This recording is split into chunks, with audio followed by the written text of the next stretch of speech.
بسم اللہ الرحمن الرحیم۔ السلام علیکم۔ ایک رات فرعون نے ایک خواب دیکھا کہ شام کی طرف سے ایک آگ آئی اور اس آگ نے تمام گھروں کو جلا ڈالا، جبکہ بنی اسرائیل والے محفوظ رہے۔ دہشت کی عالم میں بیدار ہونے کے بعد فرعون نے تمام کہانوں اور نجومیوں کو جمع کر کے اپنا خواب بیان کیا۔ نجومیوں نے اسے بتایا کہ بنی اسرائیل میں ایک بچہ پیدا ہوگا جو فرعون کی بادشاہت کو ختم کرے گا۔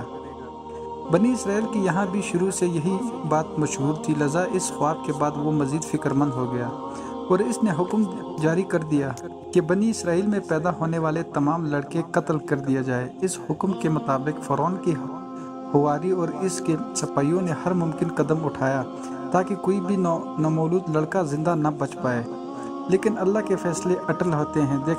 دیکھتے ہی دیکھتے بنی اسرائیل کے ہزاروں نومولود بچے ذبح کر دیے گئے۔ ان دنوں حضرت موسیٰ علیہ السلام کی والدہ اپنے عمل کے ابتدائی دنوں میں تھی۔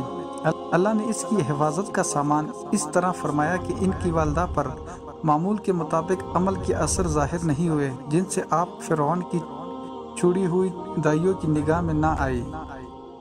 انہوں نے اس بات کو چھپائے رکھا یہاں تک کہ پیدائش کا وقت قریب آ پہنچا اور انہوں نے بچے کو جنم دیا۔ اس بارے میں سوائے قریبی لوگوں کی کوئی نہیں جانتا تھا۔ نجومیوں نے فرعون کو اطلاع دی کہ بچہ پیدا ہو چکا ہے۔ اس اطلاع نے فرعون کو بدحواس کر دیا۔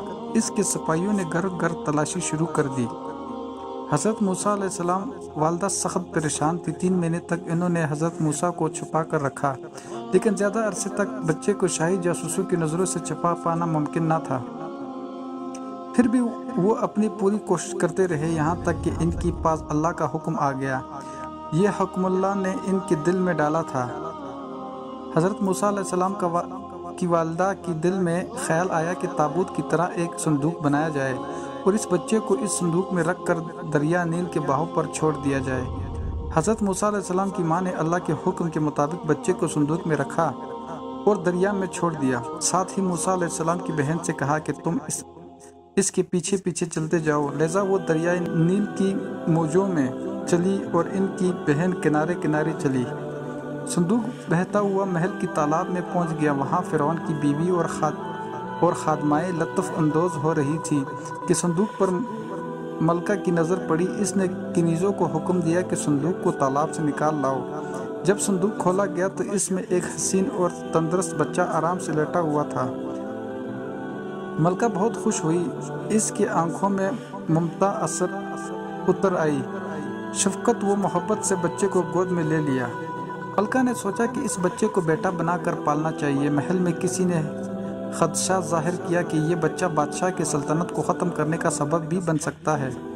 فرعون کے دل میں بھی یہ خیال آیا کہ کہیں یہ بچہ بنی اسرائیل کا وہ لڑکا نہ ہو جس کے بارے میں نجومیوں نے پیشگوئی کی تھی، لیکن فرعون کی بیوی نے کہا یہ بھی تو ہو سکتا ہے کہ یہ بچہ ہماری آنکھوں کی ٹھنڈک بنے، یعنی ہم اس کو اپنا بیٹا بنا لیں۔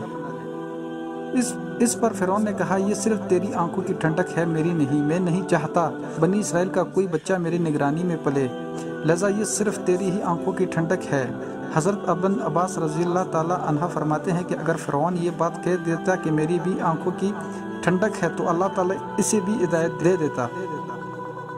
ملکہ نے اس بچے کا نام موسیٰ رکھا، جس کا معنی ہے کہ وہ شخص جو پانی سے نکلا گیا ہو۔ بچے کو جب محل میں لے جایا گیا تو اس نے دودھ کے لیے رونا شروع کر دیا۔ بچے کے پاس دودھ پلانے والے لائے گئے، لیکن بچے نے کسی عورت کا بھی دودھ نہ پیا۔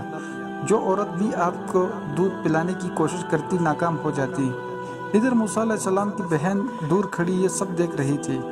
موسیٰ علیہ السلام کی بہن نے فرعون کی بیوی سے کہا کہ میں تمہیں ایسی گھر نہ بتاؤں جو اس بچے کی تمہارے لیے پرورش کرے گا اور اس بچے کی خیر و خواہ ہو، اس لیے کہ وہ ایک غریب گھرانے سے ہے۔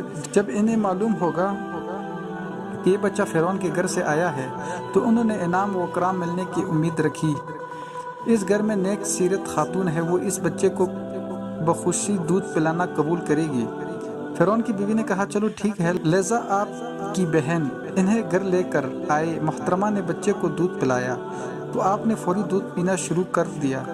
اب چونکہ بچہ نے کسی اور کی دودھ پینا قبول نہیں کیا تھا، اس لیے وہ خود بچے کو لے کر آتی تھی۔ اس طرح موسیٰ علیہ السلام کی والدہ کا بے حد احترام ہونے لگا۔